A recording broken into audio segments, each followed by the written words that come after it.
Weather Authority Chief Meteorologist Dan with our full forecast. Hey, Veronica, let's give you some of the latest conditions around the pass fire. Still keeping an eye on that for folks. I know a lot of you traveling between Hollister and Gilroy and Los Banos, places like that. The fire is burning just west of the reservoir, San Luis Reservoir.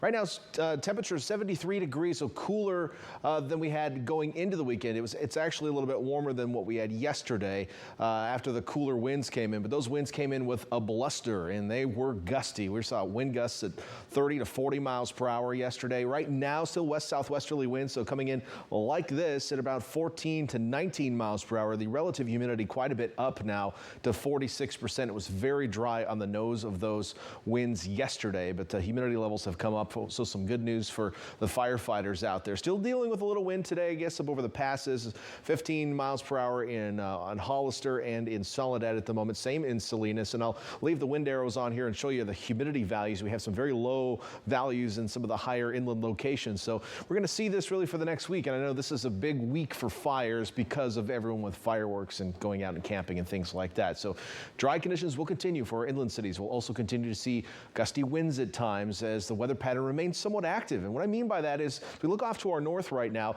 we've got an area of low pressure that's moving through the Rockies, and it's bringing some rain, probably even some snow to the peaks there. And it's really part of an overall large area of low pressure here across the west coast. This next lobe right here will kind of retrograde and come back here around the west coast as we head into the day on Wednesday. So we actually saw a warming trend today. We warmed up a bit. That's going to continue into tomorrow for most locations. We're going to continue that warm up, but then it comes to a halt as this kind of swings back down around. Now, it's not going to bring us any rain, but we'll probably see an increase in low clouds and cooler temperatures eventually as we head into Wednesday and Thursday of this week. So let's get you into tomorrow first.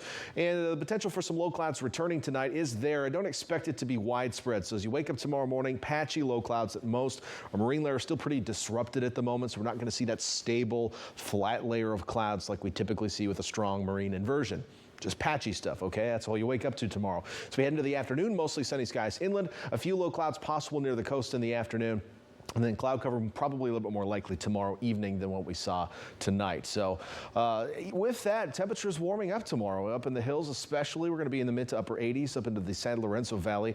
81 in Scotts Valley tomorrow. 70s back down along the coast and places like Santa Cruz and Capitola, even Aptos, Real Del Mar, La Selva Beach, all in the low 70s tomorrow. Same in Wassaville. Salinas at 75, 80s to 90s as you head from Hollister to Gilroy. But back in the 60s in Castroville Marina. Monterey Peninsula, a pleasant day. You're high in Monterey, actually a couple of degrees above normal tomorrow at 70 degrees. We top out at 65 in Pebble Beach for our cool spot. And then down south in the Salinas Valley, highs in the 80s to, in some cases, 90s as you head far enough south. So again, that warming trend continues tomorrow, but not in Wednesday, Thursday. We're going to cool off quite a bit more as winds get a little stronger onshore. The marine inversion redevelops. We'll be breezy at times as we head into the 4th of July weekend. And again, we'll warm back up as the air mass warms back up Saturday and Sunday with more sunshine, but it'll still be breezy. So I'm a little bit worried about the wind this weekend. So keep that in mind. Please be safe. Inland areas also seeing that dramatic cool down again Wednesday and Thursday. And then we'll head back upward with warm, if not hot, dry conditions for the 4th of July weekend.